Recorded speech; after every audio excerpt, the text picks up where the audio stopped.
In an era where we face unprecedented challenges in agriculture due to climate change, diseases, and a growing global population, it's clear we need innovative solutions to ensure a sustainable future.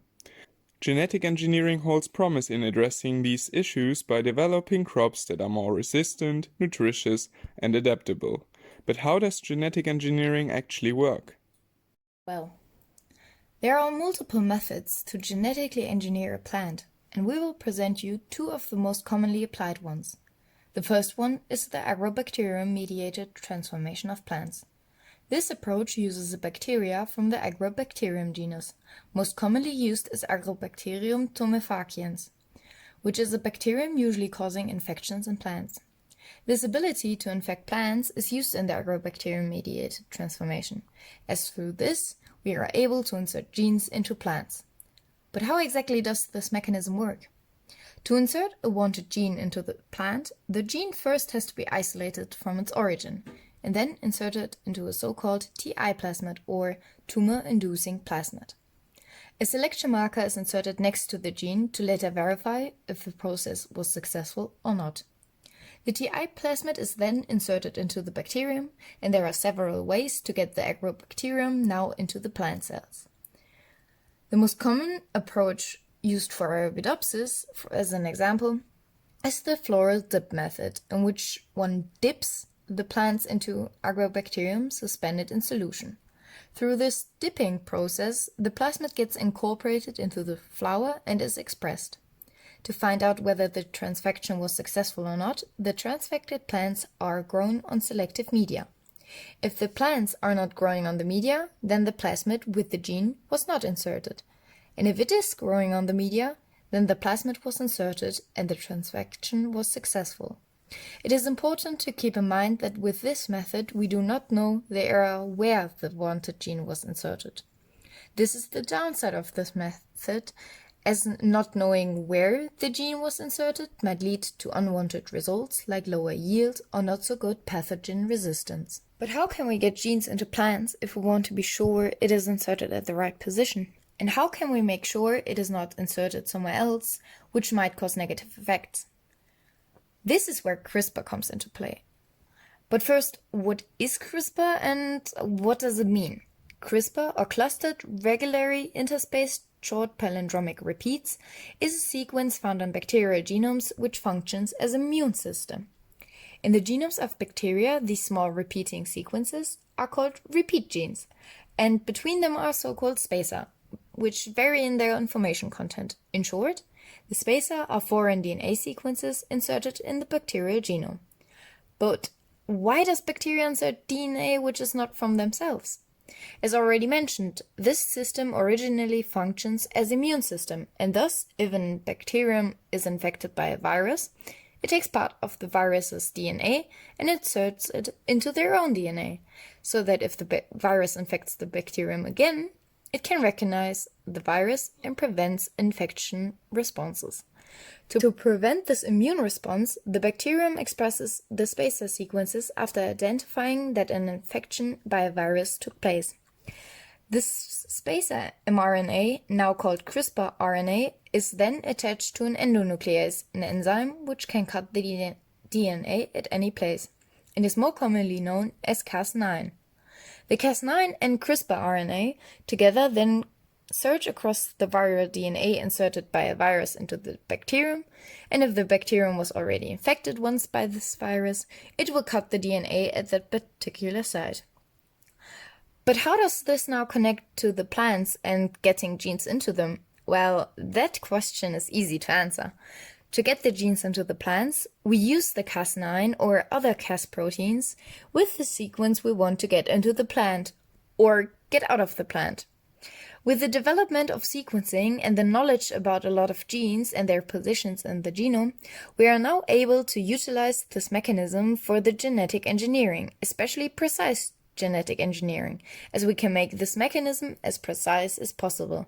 This also shows why CRISPR-Cas-mediated GMOs are so advantageous and are considered the future of our crops, as we are able to precisely modify plants to ensure stability, pathogen resistance, and a lot more without the use of things like pesticides, which can have a lot of negative effects onto our health.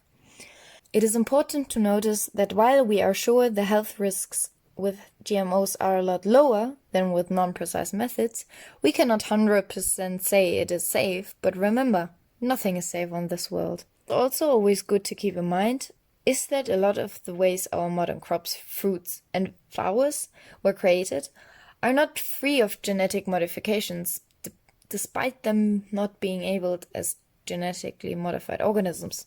A lot of the flowers or fruits, like pink grapefruit, were created via the use of radiation, where a lot of genes and functions were changed through mutations or even completely erased via the radiation. While we can say that this, until now, has not caused any harm, we do not know the positions where we removed or changed a lot of the things. This makes our normally used crops not less dangerous than CRISPR-Cas modified crops. Now the question is, would you eat a plant where you know the position of the gene that was modified? Or would you like to continue eating plants which were generated via methods we are unable to show where they were modified? Despite the scientific progress and potential benefits, genetic engineering has faced severe criticism, especially in Europe. But why is that? To understand, let's go back in time and explore the history of genetic engineering and how it has been perceived by the public. The history of genetic engineering dates back to the early 1970s. Initially, the focus was on bacteria and other microorganisms, but by the 1980s, scientists were successfully modifying plants, leading to the creation of the first genetically engineered crop, the flavor-saver tomato. In Europe, the conversation took a different turn. From the start, public opinion was divided. Concerns about the safety of genetically modified organisms, or GMOs, became widespread. In the late 1990s, these concerns culminated in the Frankenfoods controversy. The term Frankenfoods was used to describe genetically modified foods, implying they were unnatural and potentially dangerous. This led to a significant backlash and increased regulatory scrutiny in Europe. There are genuine ethical considerations in genetic engineering, the potential impacts on ecosystems, human health, and issues around playing God. But it's crucial to balance these concerns with the potential benefits, increasing yield, disease-resistant crops, and reduced reliance on harmful pesticides. Moreover, genetic engineering can contribute to climate change adaptation, arguably one of the greatest challenges today. One company that has become synonymous with the GMO controversy is Monsanto, now a part of the Bayer Corporation. Perhaps one of the most contentious issues surrounding Monsanto is their seed patenting and loan model. Often, the modified salt varieties are F1 inbred lines, which means they do often still experience inbreeding depression, which contributes to the fact that seeds of the next generation would be not allowed to be sold anyway. This means farmers will have to buy seeds every season. In developing countries, especially those who are dependent on well-adapted modified crops, they take a loan to buy the seeds, and the following yield is used to pay off those loans. If there's now a year where yields are not as expected, this can lead to the farmer's bankruptcy. Critics argue this model has increased dependency on multinational corporations, undermining food sovereignty and leading to a loss of biodiversity. The practices have faced criticism for many reasons. One of the most significant is the use of glyphosate, a key ingredient in their Roundup weed killer.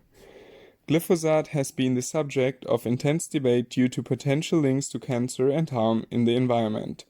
This has led to legal battles, with several countries in Europe banning or restricting its use.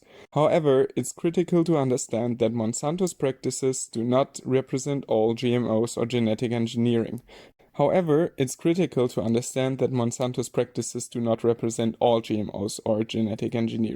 GMOs are not inherently harmful, and the technology has a broad range of applications beyond what has been commercialized by companies like Monsanto. Unfortunately, public perception and activism have made GMO research more challenging in Europe. Some activists have even destroyed genetically modified plants in field trials. These actions not only halt progress, but also prevent us from gaining a better understanding of GMOs, which could help us address the very concerns that activists are raising. So what's the way forward? A strong regulatory framework can help balance the need for scientific progress with ethical, environmental, and health considerations. Regulation should be based on scientific evidence, with ongoing monitoring of GMOs once they're in use. This would ensure safety without stifling innovation. At the end of the day, our goal is the same: a safe, sustainable future for all. Genetic engineering could be a valuable tool in achieving this, but only if we can move beyond fear and embrace informed, responsible progress. Interestingly, a shift in perspective might be on the horizon in Europe. The European Commission's leaked document makes several key recommendations. Firstly, it recognizes the potential of new genomic techniques, or NGTs, to increase the sustainability of the food system as part of the EU Farm to Fork strategy. Proposed procedures for the release and market placement of products obtained with NGTs aim to ensure these products are safe as their conventional counterparts while not imposing unnecessary strictness.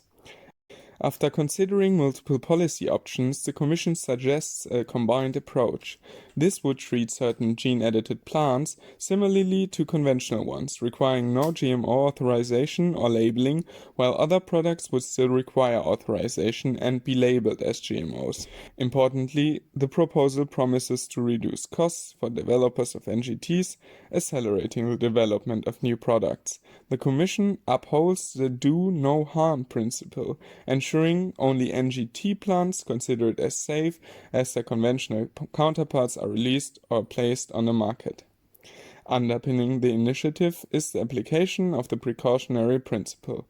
Rigorous regulatory oversight would apply to ensure safety for human health and the environment. In our journey today, we've explored a landscape marked by opportunities and challenges. We've seen the controversy surrounding Monsanto's practices and the effects of glyphosate, making it clear that responsible conduct is essential in this field. We've looked into the challenges faced by researchers due to activism, reminding us that dialogue, understanding, and respect for scientific progress is crucial.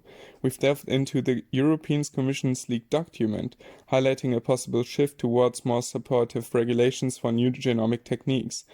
All these facets show us the complexity and importance of the discussion around genetically engineered crops. But the central message is clear: genetic engineering, when conducted responsibly, holds enormous potential to address our agricultural challenges, especially in the face of a changing climate. It's time to move beyond fear and controversy, to embrace informed, responsible progress. It's time to give genes a chance. Thank you for listening to our first video. If you want to find out more about this whole topic and the ethics behind it, we will probably upload more videos in the future, so stay tuned and subscribe to our channel.